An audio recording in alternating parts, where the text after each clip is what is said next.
লিল্লাহি তাকবীর, লিল্লাহি তাকবীর, লিল্লাহি তাকবীর।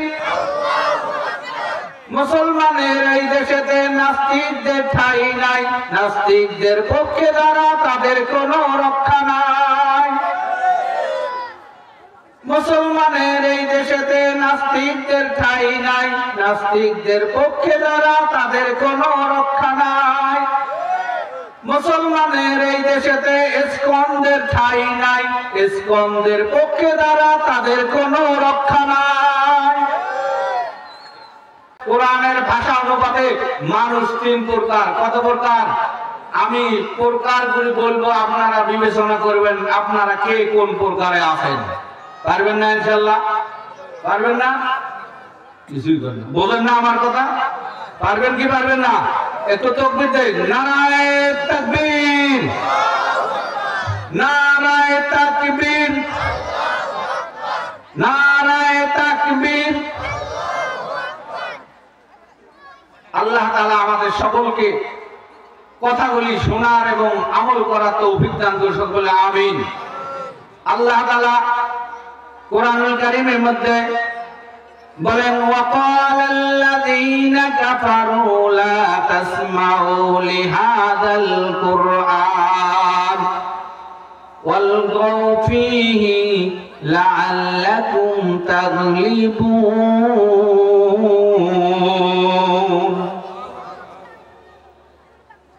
কোরআনের ভাষায় এক নম্বরে প্রথম প্রকার মানুষ হলো কাফের। কাফেরের আইন হলো কোরআন শোনা যাবে না। এটা কার আইন? বুঝুন নাই? কাফেরের আইন কি? কি শোনা যাবে না? ধরে বলি, কোরআন শোনা যাবে না। ভাত খাইছেন যখন? ভাত খান নাই? আওয়াজ নাই কেন? মুসলমানের আওয়াজ নাই কেন? আওয়াজ কি হারে গেছে? আরে সামান্য একটা চা, একটা বিড়ি জন্য পিছনে পিছনে স্লোগান দেন, তোমার নেতা আমার নেতা, অমুক ভাই তমুক ভাই, অমুক ভাইয়ের চরিত্র ফুলের মতো পবিত্র। বলি কি বলি না?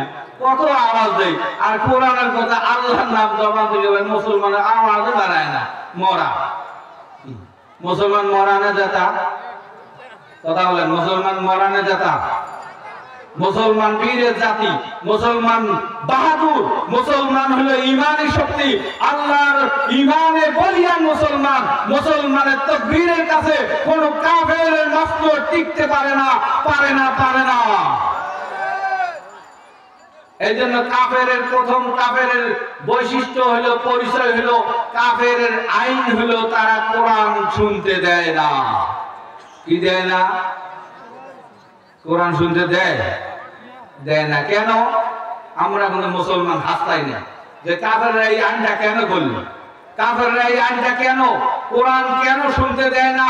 আল্লাহ রাসূল সাল্লাল্লাহু আলাইহি সাল্লামের উপর ওহী নাযিল হইতো, আল্লাহ রাসূল মানুষদেরকে কোরআন শুনে শুনে ঈমানের দিকে আহ্বান করত, আল্লাহর একত্ববাদের দিকে দাওয়াত দিত। এটা তাদের বরদাস্ত হইতো না। কেন? তারা জানে যে এই কোরআনে এমন জাদু আছে, যার ভিতরে কোরআন প্রবেশ করবে তার ভিতরে কোরআনের সাথে সাথে ঈমান নামক দৌলত প্রবেশ করবে। এই জন্য কাফেরদের আইন হলো কি শোনা যাবে না? কোরআন শোনা, কোরআন শোনা যাবে না, এটা আইন। কোরআন শুনতে যেন বিঘ্ন ঘটে, এই জন্য তারা যেখানে কোরআনের আলোচনা হয় তার পাশেই তারা শোরগোল, হট্টগোল, নাচ গানের ব্যবস্থা করে। কিন্তু আল্লাহ তাআলা এই কাফেরদের চিন্তা চেতনাকে আল্লাহ তাআলা কোরআনুল কারীমের মধ্যে জানায় দিলেন আমাদেরকে সতর্ক করার জন্য। কাফেররা আইন করবে, কোরআন শুনবেন না। আমরা কি করব? আমাদের আইন কি? কোরআন শুনবো। আমাদের আইন কি? কোরআন শুনবো। যখন মুহাম্মদ সাল্লাল্লাহু আলাইহি সাল্লাম কোরআনুল কারীম তেলাওয়াত করে করে মানুষদেরকে শোনান আর মানুষরা ঈমান গ্রহণ করে, এই অবস্থা থেকে কাফেরের বড় সাহিত্যিক, মক্কার বড় সাহিত্যিক লবিব কি আহ্বান করলো, কি করলো? লবিবকে দাওয়াত করলো, দাওয়াত করে বললেন, ভাই তুমি তো বড় ভাষাবিদ, তুমি তো কবিতা রচনা করো, তুমি তো গদ্য রচনা করো, তুমি মুহাম্মাদের মতো কবিতা, মুহাম্মদ যে কবিতা বলে এই কবিতাগুলির মতো আমাদেরকে একটা কবিতা বানাও, এই কবিতা আমরা মানুষদের মাঝে বিলি করব, শোনাইবো, যাতে মানুষ কোরআন না শুনে কবিতাগুলি শুনে। এখন লবিব বলতেছেন, কোরআন যদি কোরআনের মতো মুহাম্মাদের মতো কবিতা বানাইতে চাও, তাহলে তো মুহাম্মাদের কবিতা আমার সামনে মডেল হিসেবে রাখতে হবে। কথা বলেন ঠিক না বেঠিক? একজন একটা ফুল আর্ট করে, আর একটা ফুল থেকে আর একটা ফুল আর্ট করে, নকশা। এখন মুহাম্মাদের কবিতার রূপ কোথায় পাওয়া যাবে, নকশা কোথায় পাওয়া যাবে? তো মুহাম্মাদের কাছে। লবিব বলতেছেন, চলো মুহাম্মাদের কাছে যাই। মুহাম্মদ সাল্লাল্লাহু আলাইহি ওয়াসাল্লামের কাছে গিয়া লবিব বললেন, মুহাম্মদ তোমার কাছে যে ওহী নাযিল হয়, তোমার কাছে যে কবিতাগুলি আছে, একটা কবিতা শোনাও। মুহাম্মদ সাল্লাল্লাহু আলাইহি ওয়াসাল্লাম চিন্তা করলেন, বড় কোন আয়াত বলেন নাই, গুরুত্বপূর্ণ কোন আয়াত বলেন নাই। কেন? যেহেতু এই কোরআনের উপর রিসার্চ করে, কোরআনের উপর নির্ভর করে আর একটা কবিতা বানাইবে, অতএব লম্বা চৌড়া কোন আয়াত মুহাম্মদ সাল্লাল্লাহু আলাইহি ওয়াসাল্লাম বলেন নাই। কোরআনুল কারীমের একটা ছোট্ট, সব সাইডে ছোট্ট সূরা, এই ছোট্ট সূরা মুহাম্মদ সাল্লাল্লাহু আলাইহি ওয়াসাল্লাম তেলাওয়াত শুরু করলেন। আউযু বিল্লাহি মিনাশ শাইতানির রাজীম, বিসমিল্লাহির রহমানির রহিম, ইন্না আ'তাইনাকাল কাউসার ফাসাল্লি লিরাব্বিকা ওয়ানহার, ইন্না শানিআকা হুয়াল আবতার। জানি না এই সূরা অনেকে জানি কি জানি না, অনেকের মুখস্থ আছে কিনা। আল্লাহ রাসূলের জবান থেকে এই সূরা লাবিব শোনার সাথে লাবিবের জবান থেকে আল্লাহ বের করে দিলেন, আশহাদু আল্লাহ ইলাহা ইল্লাল্লাহু ওয়া আশহাদু আন্না মুহাম্মাদান আবদুহু ওয়া রাসূলুহু। লাবিব কালিমা পড়ে মুসলমান হয়ে গেলেন। সুবহানাল্লাহ। আর আস্তে করে মানুষ শুনবে। তাহলে কোরআনের পাওয়ার আছে কিনা, কোরআনের অ্যাকশন আছে কিনা? লবিবের কানে সূরা কাউসার ঢুকছে, আল্লাহ লবিবের জবান থেকে আর কালিমায়ে শাহাদাত বের করে দিয়েছে। আর লবিব বলতেছেন, মা হাযা লাইসা কালামুল বাশার, এটা কোনো মানুষের কথা নয়, এটা কোনো কার কথা নয়, মানুষের কথা নয়, এটা হলো আল্লাহ তাআলার বাণী। অতএব এই বাণীকে ছাড়া যাবে না। কথা বলেন ঠিক না ঠিক? মুসা আলাইহিস সালাম ওনার সাথে যুদ্ধ কার কথা বলেন? ফেরাউনের। কার যুদ্ধ? ফেরাউনের। এই ফেরাউন মুসা আলাইহিস সালামের হাতে একটা লাঠি ছিল, এই লাঠি ছেড়ে দিলে লাঠি সাপ হয়ে যাইতো। মুসা আলাইহিস সালামকে ফেরাউন বললেন, মুসা তুমি তো জাদুকর, তোমার জাদুর দ্বারা তুমি লাঠিকে সাপ বানাও। তখন ফেরাউনের শহরে যত বড় বড় জাদুঘর ছিল সকলকে দাওয়াত করছেন, মুসার সাথে যুদ্ধ করবে জাদু দিয়া। সমস্ত জাদুঘরের একত্রিত হয়ে রশির মাধ্যমে জাদু দিয়ে সাপ তৈরি করলেন। মুসা আলাইহিস সালামকে বললেন যে তুমি আগে নিক্ষেপ করবে না, আমরা আগে। মুসা আলাইহিস সালাম বললেন তোমরা আগে সাপ ছেড়ে দাও। কাফেরের বাহিনীর জাদুঘরেরা সাপ ছেড়ে দিলেন, অসংখ্য সাপ।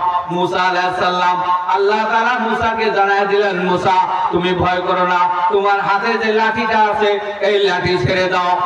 আল্লাহ তাআলার হুকুমে মুসা আলাইহিস সালাম লাঠিটা ছেড়ে দিলেন। ছেড়ে দেওয়ার সাথে সাথে সাপ, সমস্ত জাদুঘরের সাপগুলিকে, এই মুসার লাঠি সাপ হয়ে সমস্ত সাপগুলিকে গিলে খেয়ে ফেললে। সুবহানাল্লাহ বলবেন না? এবার ভাত খায় আসছেন আল্লাহ নাই কেন? হ্যাঁ মুসলমান, একটু তাকবীর দিতে পারবেন না ইনশাআল্লাহ জোরে? হ্যাঁ, তিন বাহিনীর তাকবীর। আস্তে কেন? লিল্লাহি তাকবীর, লিল্লাহে তাকবীর। ইসলামেরই দুশ্মনেরা হয়ে যা সাবধান, নইলে জুতার বাড়ি খাবি, হারাবি সম্মান। সাবধান হওয়া লাগবে না? ইসলামের শত্রু করা যাবে, ইসলামের বিরোধিতা করা যাবে, কোরআনের বিরোধিতা করা যাবে, হ্যাঁ, ওলামায়ে কেরামের বিরোধিতা করা যাবে? যাবে না, কখনো যাবে না। যারা বিরোধিতা করে ইসলামের, যারা ইসলামের সঙ্গে দুশ্মনী করে, তাদের সাথে আছেই না নাই? কিছুই বলে না। থাকবেন? নাই। ফেরাউন মুসার সাথে বেয়াদবি করেছে, তাই তো নীল দরিয়ায় ডুবে সে মরেছে। মরার সময় কতবার বাঁচাও বাঁচাও বলেছে, জিবরাইল আমিন তাহার মুখে কাদা ঢেলে দিয়েছে। তো ফেরাউনের জাদুঘর সমস্ত সাপগুলিকে খেয়ে ফেললেন। ফেরাউনের জাদুকর বললেন, ওরে বাবা, এটা তো কোনো মানুষের জাদুগিরিত সাপ নয়, এটা স্বয়ং আল্লাহ প্রদত্ত। অতএব এটা দেখেই সমস্ত জাদুকর সিজদায় পড়ে গিয়ে তারা বললেন, আমানতু বিরব্বি মূসা, আমরা মূসার রবের উপর ঈমান গ্রহণ করলাম। এই দেখে ফেরাউনের চান্দি গরম। কি গরম? ফেরাউনের চান্দি গরম। দেখবেন যখন মানুষ ইসলামের মধ্যে দলে দলে প্রবেশ করে, যারা ইসলাম বিদ্বেষী, তাদের চান্দি গরম হয়ে যায়। কি হয়ে যায়? চান্দি কি হয়? গরম হয়। ফেরাউনের চান্দি গরম হয়ে ফেরাউন বললেন, এই আমি তোদেরকে দাওয়াত করছি, আমি তোদেরকে নিয়ে আসছি, আমার অনুমতি ছাড়া কেন ঈমান গ্রহণ করলাম? অতএব তোমাদের আর বাঁচার কোনো উপায় নাই, তোমাদেরকে আমি ফাঁসির কাঠে ঝুলাইয়া দেব।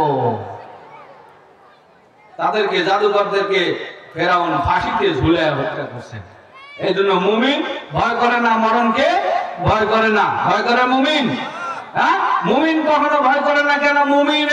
মুমিন আর জান্নাত মাঝখানে পর্দাই হলো মৃত্যু। মৃত্যু হওয়ার সাথে সাথে মুমিন জান্নাতে প্রবেশ করে ফেলে। তো এক প্রকার মানুষ হলো কাফের। কোরআনের ভাষায় এক প্রকার মানুষ কি? কাফের। আরেক প্রকার হলো মুনাফিক। খাদিউনাল্লাহ ওয়াল্লাযীনা আমানু ওয়া মা ইয়াখদাউনা ইল্লা আনফুসাহুম ওয়া মা ইয়াশউরুন। এক প্রকার। দ্বিতীয় প্রকার হলো মুনাফিক। কি দ্বিতীয় শ্রেণীর লোক কারা? মুনাফিক। কোরআনের ভাষায় মানুষ তিন প্রকার। প্রথম প্রকার কাফের, দ্বিতীয় প্রকার মুনাফিক, দ্বিতীয় প্রকার কি? মুনাফিক। আল্লাহ রাসূল বলেন, আয়াতুল মুনাফিকি সালাসাতুন, ইযা হাদাসা কাযিবা ওয়া ইযা ওয়াদা আখলাফা ওয়া ইযা তুমিনা খানা। মুনাফিকের আলামত কয়টা? জোরে বলি। তিনটা। কয়টা? আরো জোরে। জোর হলো না, জোরসে বলি। কয়টা? এক নাম্বার হলো কথায় কথায় মিথ্যা বলে। কি বলে? কথায় কথায়। এই যে মোবাইল বের হয়ে আরো মিথ্যের রাজা থাকে। যদি ফকরে হাট কয়, আমি সিল মারে। কথা বলেন ঠিক না? ঠিক থাকে কোথায়? ফকরে হাট কয় কোথায়? সিল মারে। এটা মুমিন না মুনাফিক? কথায় কথায় মিথ্যা বলা কার বৈশিষ্ট্য? কার বৈশিষ্ট্য? কার? মুনাফিকের। মিথ্যা কথা আমরা বলি না? বলি না? না বলি? মিথ্যা কথা ছাড়বো তো ইনশাল্লাহ? হ্যাঁ, মিথ্যা কথা ছাড়বো তো। আজকেই ছেড়ে দেব। কেন? মিথ্যা বললে আমি মুনাফিকের কাতারে চলে যাব। কার কাতারে চলে যাব? মুনাফিকের কাতারে। কেউ আমারে আটকাইতে পারবে না। আটকাইতে পারবে? পারবে না। এটা মিথ্যাকে কি দিব? ছেড়ে দেব। দুই নাম্বার হলো মুনাফিকের বৈশিষ্ট্য হলো ওয়াইদা ওয়াদা আখলাফা। ওয়াদা করলে খেলাফ করে। ওয়াদা করলে কি করে? খেলাফ। খেলাফ বলেন তো? বলছেন যে আমি আগামীকাল যাব, যায় না। তো আসিস, আগামীকাল দেব, দেয় না। এটার নাম কি? ওয়াদা খেলাফ। এটার নাম কি? ওয়াদা খেলাফ। এই ওয়াদা খেলাফ করলে সেই ব্যক্তি আর সেই ওয়াদা খেলাফ করা, এটা মুনাফিকের নিদর্শন। কার নিদর্শন? ওয়াদা খেলাফ করবো? ওয়াদা খেলাফ করবো? করবো না। আমরা ওয়াদা ঠিক রাখার চেষ্টা করব। কি রাখার? ওয়াদা করলে কারো সাথে এটা ঠিক রাখার চেষ্টা করব। যদি ঠিক রাখতে পারি তাহলে আমি প্রকৃত ঈমানদার হয়ে যাব। 3 নাম্বার হলো ওয়াইদা তুমিনা খানা। 3 নাম্বার হলো আমানতের খেয়ানত করা। বর্তমান মানুষ, আমরা মুসলমান, আমাদেরকে মানুষ বিশ্বাস পায় না। পায় মানুষের কাছে আমানত রাখে, যদি রাখছি খায়া সব শেষ করে দেখি দেয় না। হ্যাঁ, এই জন্য এখন আর কেউ কারো কাছে টাকা রাখতে চায় না, খায়া শেষ করে আমাদের স্বভাব। এই জন্য আমানতের খেয়ানত কার বৈশিষ্ট্য? মুনাফিকের বৈশিষ্ট্য। এই হলো দ্বিতীয় শ্রেণীর মানুষ। দ্বিতীয় শ্রেণীর মানুষের নাম কি? মুনাফিক।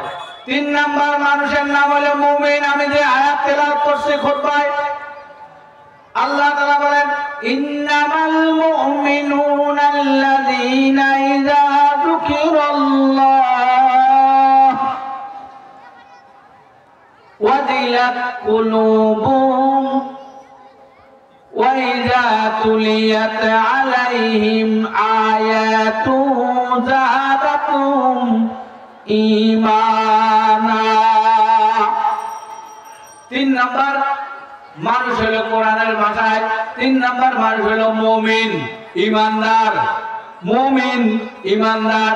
ঈমানদারের সব বৈশিষ্ট্য হলো ঈমানদার আল্লাহর কথা শুনলে, ঈমানদারের সামনে আল্লাহর আলোচনা হইলে অন্তর কেঁপে উঠবে, গায়ের লোম দাঁড়ায় যাবে। ঈমানদারের সামনে রাসূলকে কেউ গালি দিলে গায়ের লোম দাঁড়ায় যাবে। কথা বলেন ঠিক না বেঠিক? বিশ্ব নবীর অপমানে যদি না কাঁদে তোমার মন, মুসলিম নও মুনাফিক, তুমি নবীজির দুশমন। এই জন্য মুমিনের সামনে আল্লাহর বিরুদ্ধে, আল্লাহকে কেউ কটূক্তি করুক, রাসূলকে কেউ কটূক্তি করুক, আল্লাহর আলোচনা, রাসূলের আলোচনা শোনা মাত্রই গায়ের লোম দাঁড়ায় যাবে। আল্লাহর বিধান, নামাজের হুকুম আসা মাত্রই অন্তরে কেঁপে উঠবে, আমি কেন নামাজ ছেড়ে দেব। বর্তমান যুবক ভাইরা সারা রাত্রে মোবাইল টিপে টিপে ঘুম কে শেষ করে দিতে রাজি, সকালবেলা মসজিদে যাইতে রাজি নয়। কি কথা বলেন ঠিক না বেঠিক? সারা রাতে মোবাইল টিপো, নামাজ পড়ো নাই, মুয়াজ্জিনে আযান দিলে চক্ষু খোলো নাই, আল্লাহর কাছে হিসাব দিবে ভেবে দেখো নাই, চলো না ভাই এখন থেকে মসজিদে যাই। তো কোরআনের কথা শুনলে মুমিনের অন্তর কেঁপে উঠবে। আল্লাহর আলোচনা, আল্লাহকে কেউ গালি দেয়, এটা মুমিন বরদাস্ত করতে পারে না। সিদ্দিক আকবর নাম শুনছেন কিনা? আবু বকর সিদ্দিক রাদিয়াল্লাহু তাআলা আনহু উম্মতের মধ্যে সরদার। উম্মতের সরদারের নাম কি? আবু বকর সিদ্দিক রাদিয়াল্লাহু তাআলা আনহু। আবু বকর সিদ্দিক রাদিয়াল্লাহু তাআলা আনহু একদিন এক ইহুদিকে চর মারলেন। ইহুদি আল্লাহ রাসূলের কাছে এসে বিচার দিলেন। আল্লাহ রাসূলকে বললেন, ও মুহাম্মদ, তোমার আবু বকর আমাকে চর মেরেছে। আল্লাহ রাসূল বললেন, ও ইহুদি, তোমার হয়তো দেখতে ভুল হয়েছে, কেন আবু বকর নয়, হয়তো ওমর তোমাকে চর মেরেছে। কে চর মেরেছে? কেন আবু বকর এমন নরম মানুষ, এমন নরম স্বভাবের মানুষ, আবু বকরের বিরুদ্ধে মার ধরের অভিযোগ রাসূল মোটেও মানতে পারতেন না। আবু বকর যখন ইহুদি বারবার বললেন যে না আবু বকরে মেরেছে, আবু বকরকে ডাকলেন, আবু বকর তুমি নাকি এই ইহুদির চর মেরেছো? আবু বকর বললেন, ওগো আল্লাহ রাসূল, হ্যাঁ আমি এই ইহুদির গালে চর মেরেছি। আল্লাহ রাসূল বললেন, কেন মেরেছো? আল্লাহ তখন আবু বকর বললেন, ওগো আল্লাহর হাবিব, আমার সামনে আমার আল্লাহরে ফকির বলে গালি দিছে এই ইহুদি বেড়া। কি বলে গালি দিছে? ফকির, আল্লাহকে ফকির করে গালি দিছে। এই জন্য আমার সামনে আমি আবু বকর জীবিত থাকবো আর আমার সামনে আমার আল্লাহরে গালি দিবে, এটা হতে পারে না। আমি গালি শোনা মাত্রই এই ইহুদির গালে কষে একটা থাপ্পড় মেরে দিয়েছি। ইমানের জোর। আল্লাহ তাআলা বলেন ওয়াল্লাযীনা আমানু আশাদ্দু হুব্বাল লিল্লাহ, যারা ঈমানদার তাদের অন্তরে আল্লাহর ভালোবাসা বেশি। কার ভালোবাসা বেশি? কার? আরো জোরে বলি কার? ইব্রাহিম আলাইহিস সালামকে আল্লাহ তাআলা ভালোবাসার পরীক্ষা দিলেন, সকলে জানি। ইব্রাহিমকে বললেন, ইব্রাহিম তোমার সন্তানকে আমার রাস্তায় কুরবানি করো। ইব্রাহিমের পরীক্ষার কিনা সন্তান আল্লাহকে বেশি ভালোবাসে না ইব্রাহিমকে বেশি ইসমাইলকে বেশি ভালোবাসে, নিজের সন্তানকে বেশি ভালোবাসে নাকি আল্লাহকে বেশি ভালোবাসে? পরীক্ষার সম্মুখীন হয়েছে কি অন্যায়? আল্লাহ তাআলা ইব্রাহিম আলাইহিস সালামের পরীক্ষায় উত্তীর্ণ হওয়ায় আল্লাহ তাআলা খুশি হলেন। এমন খুশি হয়েছেন তার এই আমলটাকে কিয়ামত পর্যন্ত মুসলমানদের জন্য বিধান হিসেবে জারি করে দিয়েছেন। কুরবানি করি না আমরা? তাহলে আল্লাহর ভালোবাসার প্রমাণ দিছে কি দেন নাই? হ্যাঁ, ইব্রাহিম আলাইহিস সালামকে নমরুদ বলছেন, এই ইব্রাহিম তুমি যদি আমার কথা না শোনো, আল্লাহকে যদি না করো, আমি তোমাকে আগুনে দেব, আগুনে পুড়ে মারবো। ইব্রাহিম ভালোবাসার প্রমাণ দিছে না? আমি আল্লাহকে ভালোবাসতে রাজি। আল্লাহর ভালোবাসা পেতে যদি একবার নয়, দুইবার নয়, 1000 বার যদি আমি আগুনে জ্বলি, কোনো আমার সমস্যা নাই। কেন? আমি আল্লাহকে বেশি ভালোবাসি। আমি আগুনে পুড়ে ছাই হতে রাজি আছি, আল্লাহর ভালোবাসা ত্যাগ করতে রাজি নই। আল্লাহ তাআলা হেফাজত করছেন কিনা? আল্লাহ তাআলা বলেন ওয়া কানা হাক্কান আলাইনা নাসরুল মুমিনিন। যারা প্রকৃত মুমিন হবে, ঈমানদার হবে, তাদেরকে কে সাহায্য করবেন? কে সাহায্য করবেন? আল্লাহ তাআলা সাহায্য করবেন। এই জন্য ঈমানদার আল্লাহর কথা শুনলে অন্তর কেঁপে উঠবে। দুই নাম্বার ঈমানদারের বৈশিষ্ট্য হলো ওয়াইদা তুলিয়াত আলাইহিম আয়াতুহু যাদাতুহুম ঈমানা। আল্লাহর আয়াত শুনলে ঈমান বাড়বে। আল্লাহর আয়াত শুনলে ঈমান বাড়বে। দেখবেন অনেক ওয়াজ মাহফিলে অনেক ভাই কোরআনের কথা শুনে হয়তো সুদ খেয়েছিল, ঘুষ খেয়েছিল, বাড়িতে গিয়ে বালিশে কান্না মুখ লেগে দিয়া মাথা নিচু করে 2 চোখ দিয়ে পানি ছেড়ে আল্লাহর কাছে কান্নাকাটি করে, ভুল স্বীকার করে, আল্লাহ অনেক গুনাহ করছি, সুদ খাইছি, ঘুষ খাইছি, আর জিন্দেগিতে কোনোদিন খাবো না, জিন্দেগিতে কোনো অপরাধ করব না, আল্লাহ তুমি আমাকে ক্ষমা করে দিও। আল্লাহর কাছে তওবা করেন কি করেন না? কেন? কোরআনের আয়াত শুনছেন, ঈমান বেড়ে গেছে, গুনাহ থেকে তওবা করার তৌফিক এসে গেছে। আবার অনেক সন্তান আছে মা বাবার সঙ্গে দুর্ব্যবহার করছে। মা বাবার সঙ্গে দুর্ব্যবহার করার কারণে দিনের মাজমায় দিনে আলোচনা শুনছেন, অনেক অপরাধ। বাড়িতে গিয়ে মায়ের কাছে 2 পা ধরে জড়ায় ধরে, মা আমি অনেক অপরাধ করছি তোমার সাথে, তুমি আমাকে ক্ষমা করে দাও। কেন? মা বাবা যদি কোনো সন্তানের উপর রাজি না থাকে, ওই সন্তানের জান্নাত তার উপর হারাম হয়ে যায়। এই জন্য মা বাবাকে রাজি খুশি করতে হবে। কি করতে হবে? মা বাবাকে রাজি। কোরআনের আয়াত শুনে